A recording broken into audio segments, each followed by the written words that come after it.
within minutes earned its rewards when a handball by Matheus Nunes was penalised. James Milner tucked in the penalty, and then in the 89th minute, with Brighton having the momentum, Gruder then tucked in the winning goal.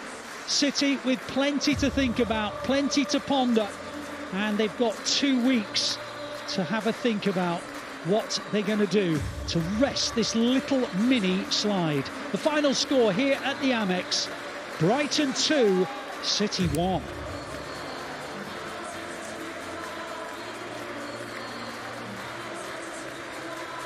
Now let's go back to the studio and let's hear the thoughts of Karen, of David and of Natalie. Welcome back to Matchday Live. City have been beaten by Brighton 2-1. I'm still joined here in the studio by David James and by Karen Bardsley. Considering City's performance in the first half, Karen, the amount of chances that we had, the amount of opportunities that Erling Haaland had, I'm a little bit shell-shocked on what we saw in the second half. Yeah, I'm really disappointed with what we saw in the second half. I think City looked comfortable and looked like they were on top in the second half. In the first half. I wouldn't say they were in as much control as perhaps it felt initially, and I think that was shown in the second half after all of those changes from Brighton. And we just kind of struggled to create the same opportunities on target.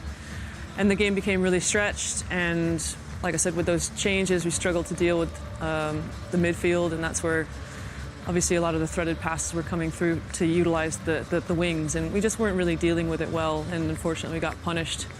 All kind of started with, you know, that Oscar Bob chance that we spoke about in studio, not being able to finish that off, and then obviously that Nunes penalty as well. And of course it's James Milner, you know, that kind of puts us to the sword a little bit to get Brighton back into the ascendancy, and the game just kind of got away from us in the end. JMO, they made 4 changes towards the start of that second half, and it seemed to completely change the game for them. Yeah, I mean, the change was right, because obviously James Milner was part of that quartet that came on, and he scored the equalising penalty. But like Karen was saying now, I think you made the point, actually, you pointed out to us that the last shot on target for City in this game was Erling Haaland's goal. And I think that the control, as we mentioned at half-time, it was a scrappy game. City looked the better team in that first half. And then I like to think what happens in the second half is it's OK, we're the better team of the two. I don't think it was a great performance in the second half to start with from City. As I said, there was no shots, hardly any shots, nothing on target.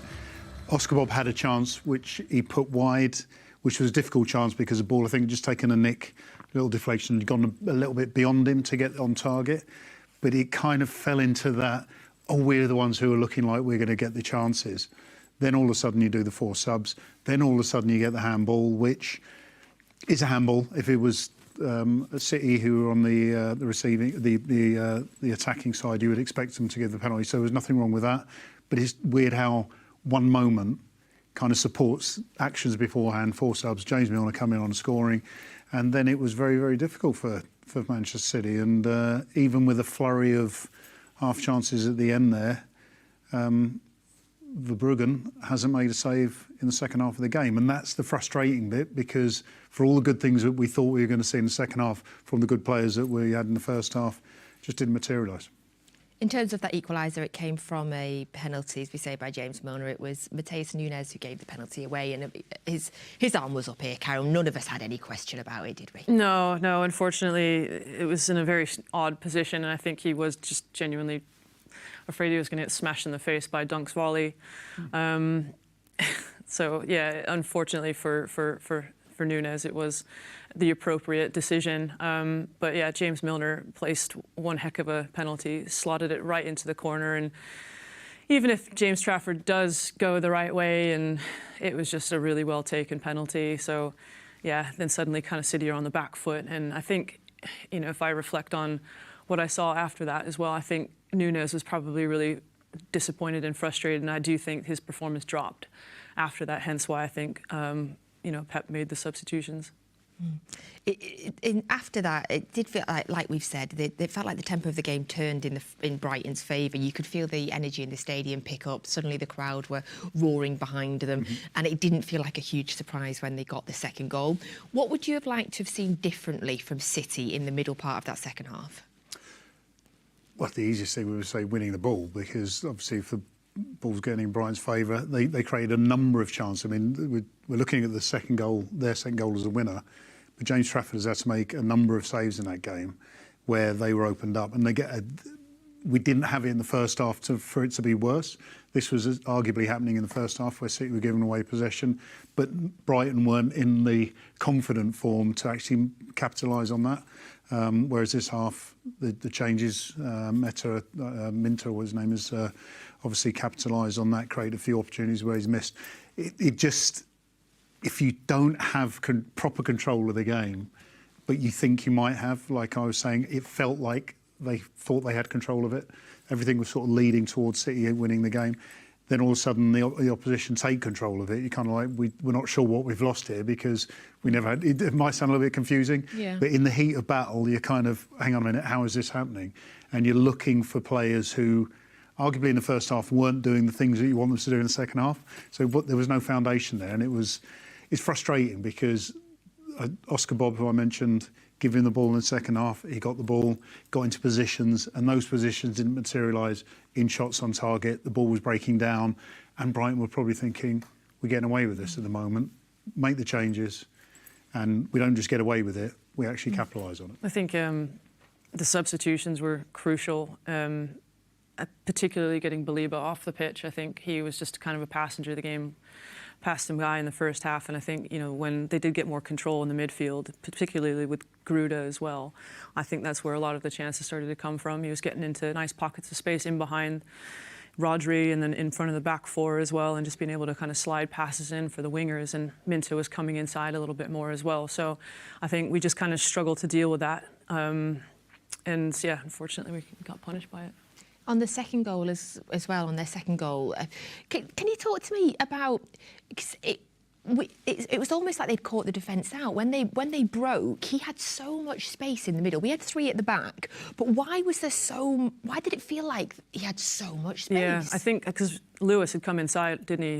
He was central in that midfield role, and it just looked to me like Diaz and Ait-Nouri hadn't really come round enough. And because Ait-Nouri was still on the opposite side, and then Diaz, that massive space between stones, it was so big that Brighton basically gambled and threw those numbers forward and was essentially, outnumbering the defence. Yeah, I think the ball went out and John Stones went to intercept it and didn't win it. Didn't deal with it. And because the ball broke straight to a Brighton player, you do it naturally, don't you? You kind of spread yourself anticipating receiving the ball. Because he lost it, then the ball was free. But Gruda, I mean, you mentioned it straight away, the ball that he actually chased, his control with his left foot to bring it back inside away from, I think it was Ait-Nouri, meant that Ait-Nouri couldn't challenge him. And then Trafford comes out, there was a slide tackle for someone and the skill to go around him. And you've got to give credit for the goal, but the turnover was because John Stones had gambled for the interception and didn't make the correct contact. So had he made it, it goes long, no problem. But he had a team in Brighton who were on the front foot, confident, and took advantage of that. Yeah. The annoyance at being caught out. It feels like we were caught out versus Spurs as well.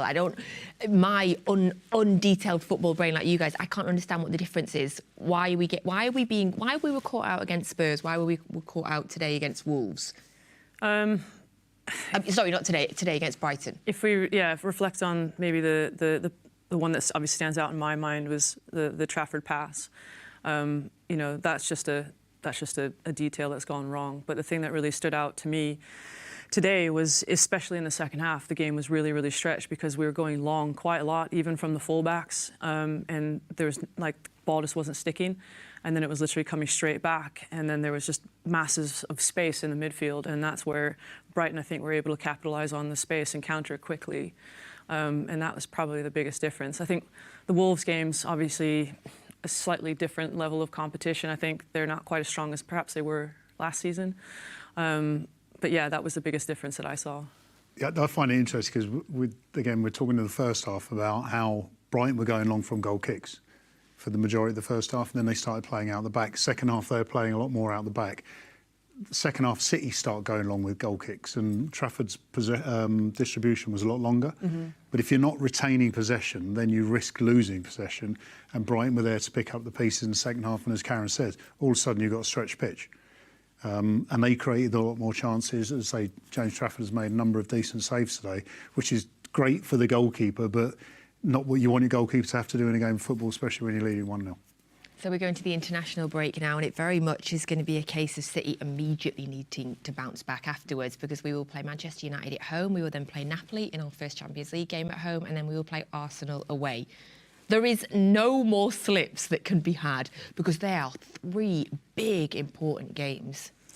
Yeah, no, it'll be, you know, as I think you alluded to earlier, you don't really want to go into the international break off on a bit of a bummer. So I think they will be keen to obviously get that out of the way and then try to kind of, you know, get the team back together and kind of inject a bit more positive energy and enthusiasm before a very, very massive week of fixtures. So all we can hope is that everyone goes away, comes back fully fit. Because, to be fair, I did think Rodri, particularly in the first half, looked bright. I thought he looked like his old self. Even at times he was getting forward beyond Reinders. And I thought that interchange and that fluidity, you know, when everyone's ticking, that's going to be really nice. So, you know, they'll be okay. I trust in this team. I trust in the players. I trust in both Peps.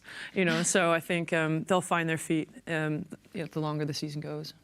This sort of jumps right back into the conversation about new transfers, new signings.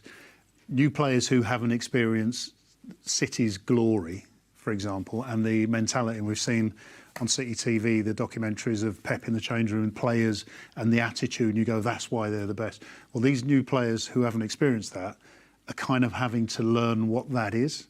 And I think with the international break, it kind of interrupts it, but they're going to have to come back, get straight into a rhythm where it's kind of like, this is what you're expected to do playing for Manchester City. This is the outcomes we're expecting.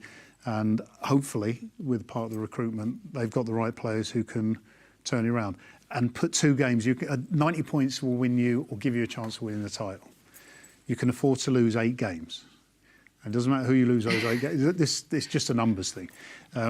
With 2 defeats, there's still 6 games to be lost, but you just have to win the other 29.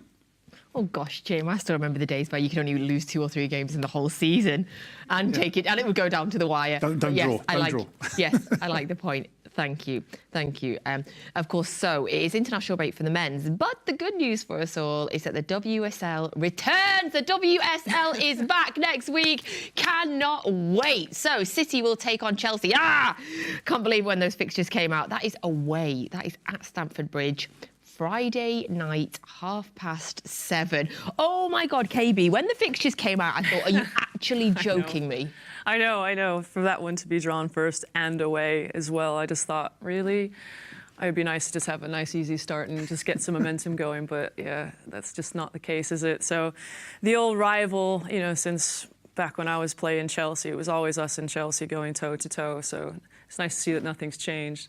But yeah, I'm really looking forward to the new signings. I think we saw some incredible talent over this summer, didn't we? And I'm really looking forward to Friday to see how everyone gets on. We obviously have some incredible new talent that I'm really excited about as well. But of course, we have so many world-class players in that team as it is. For you, who are the players, who are going to be the key players for this season? I think we've seen since, you know, the likes of Yui Hasegawa has signed that for me, she's probably the ultimate cog in the wheel, isn't she? She's the one that everything needs to go through, and she's the one really in that 6th position that dictates and drives everything that happens in terms of creating those City attacks as well. So she's been the outstanding player, and I think she'll be kind of the leader of that spine in the midfield. But yeah, there's plenty of players. Kirsten Kasperai, you know, is an outstanding player as well. But you know, I think Rebecca Knack really stood out at the Euros as well. But you know, the likes of Bunny Shaw, etc. I could go on and on and on. But the team is stacked, and obviously with the likes of a new manager as well, it's a really exciting season to look forward to. Couldn't agree more. And of course, we have our victorious Lionesses that will be coming back with confidence on a high as well. So cannot wait for the WSL starting next weekend. City play Chelsea at Stamford Bridge. Hey, do you know what? You got to start all the way up here. The levels are going to be really high right from the start. And we beat them at Stamford Bridge. Hey, the confidence will be absolutely soaring. Thank you. Thank you very much for both your company today. Karen, it's always a pleasure. Do come back and see us more on the men's games. It's lovely to have you in here for the men's games. David, pleasure as always. Thank you. Wear blue socks next time. Thank you very much. And thank you all for watching Matchday Live today. It was not the day we anticipated. It's not been the start that we've anticipated, but hey, Blues, we always fight to the end. The only way is up. Enjoy your international break. We will see you back in 2 weeks for a little game known as the Manchester Derby. We'll see you then. Ons seizoen start nu. Antes de que la gente llene el estadio. Before the whistle blows. With every training session. Every challenge met. 準備ができた。 Together as one. Preparadas para lo que viene. We start here. And now. Dit is onze tijd. This is Manchester City. This is for you.